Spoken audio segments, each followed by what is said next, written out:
Good morning, everyone. This is the 16th Sunday after Trinity with the intent of justice.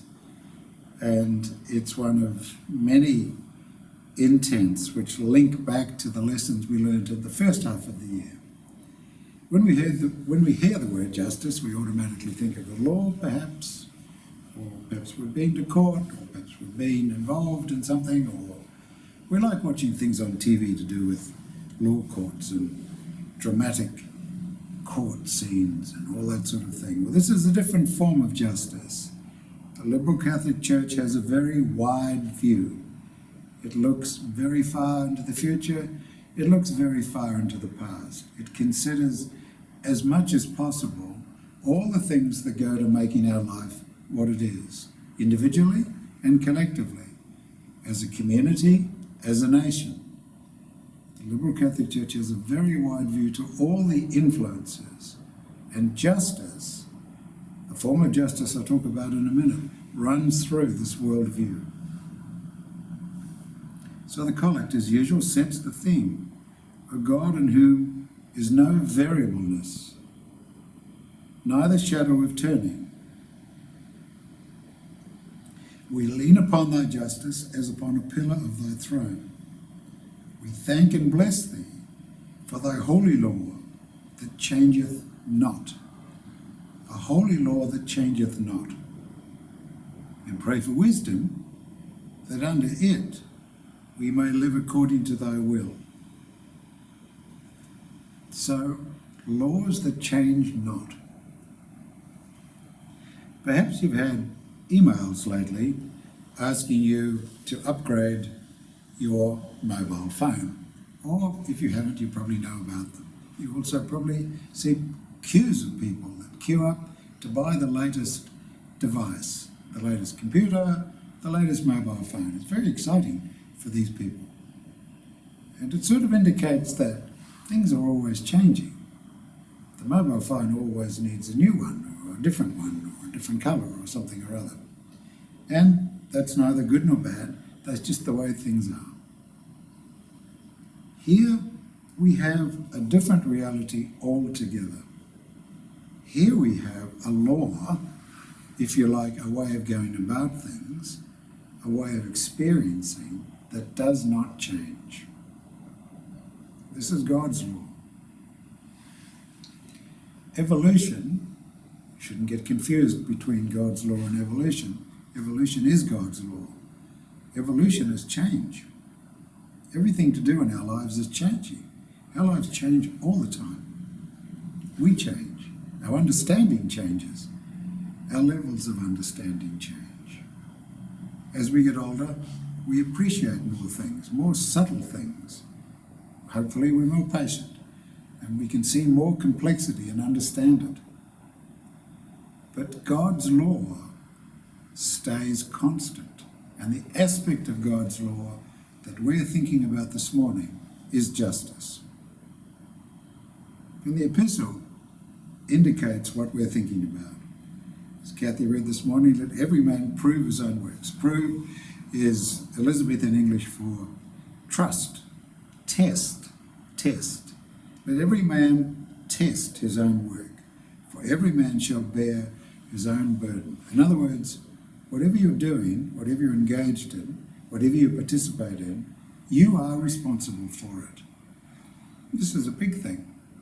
It's easy to say it like that, but this is something that the liberal Catholic Church is very clear about. We are all responsible for everything that we do. So how does justice tie in with that? Can't we sort of get let off a bit here and there? Well, no, because it turns out that God's law is constant. God's law doesn't change.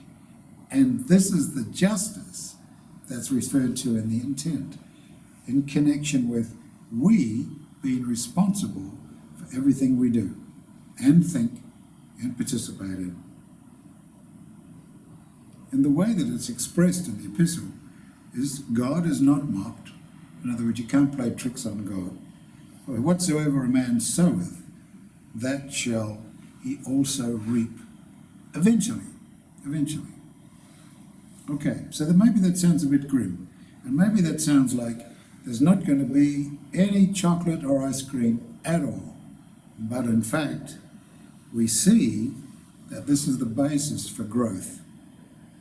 Because the epistle says, if you want to invest in things that are ephemeral, if you want to just sort of buy stuff all the time and all that sort of business, or you really think that your body will remain the same through your whole life and so on, and get disappointed when it doesn't quite do what you want it to do, all those sorts of things we experience when we get older, there is no foundation of sustainability in that.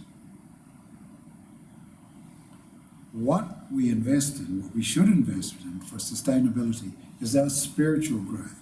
And this is what the epistle says. Invest in your spiritual growth.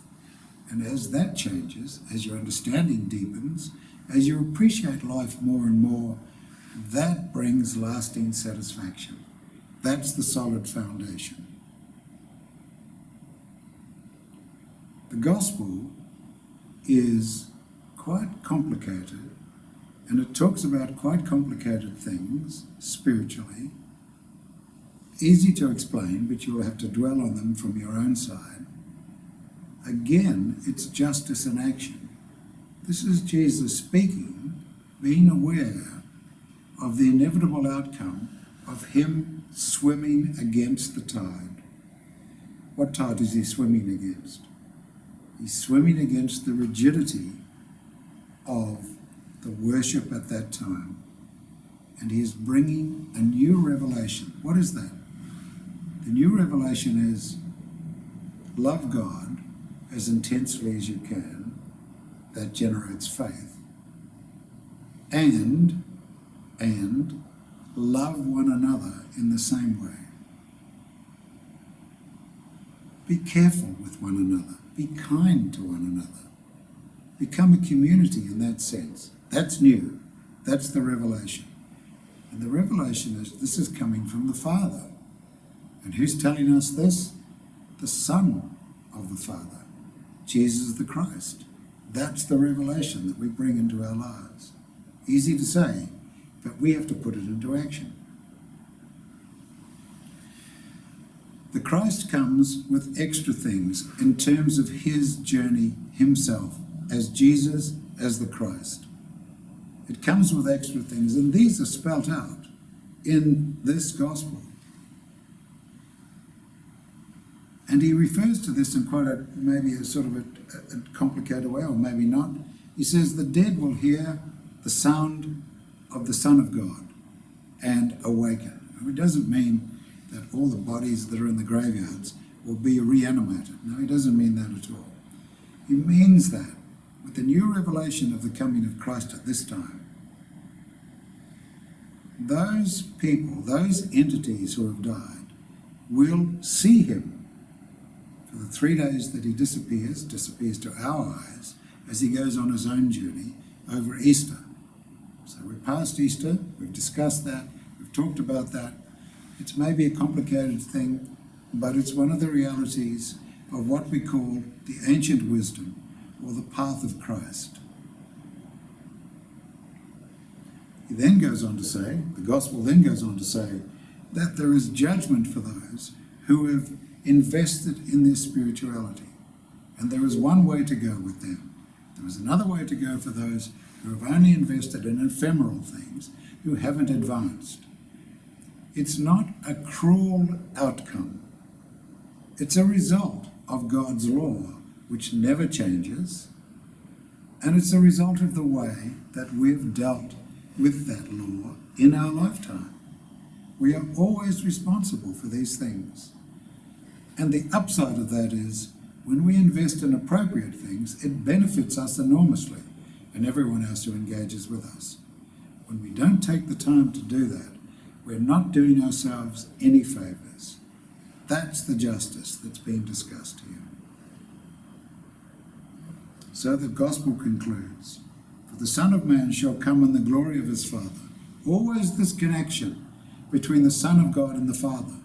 The Son, it always says, Jesus always says, he's carrying out the will of his Father, but doing it so that we can understand it.